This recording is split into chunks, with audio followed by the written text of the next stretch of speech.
சொல்லுங்க. நம்ம எல்லாரும் தீர்க்கதரிசிகள் தான். இன்னைக்கு நம்ம சொல்றதை கேட்காதவங்க ஒரு காலம் வரும்போது நம்ம சொல்ற வார்த்தைகள்லாம் தீர்க்க தரிசனங்களாயும் கர்த்தர் மாற்றுவார். ஆமென், ஆமென்.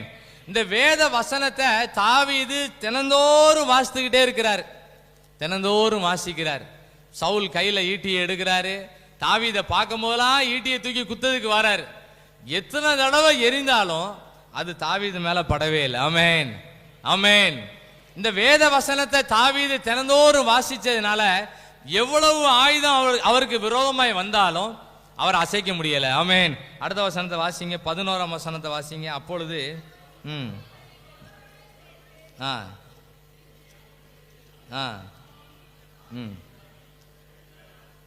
ஆமென். எத்தனை தடவை எரிந்தாலும் ராஜான்னு சொன்னா எரிஞ்சா கரெக்டா எரியணும். அதான் ராஜா. அவர் கையில ஈட்டி இருக்கு, அவர் எரிதாரு. எத்தனை தடவை எரிந்தாலும் தாவீது மேல பட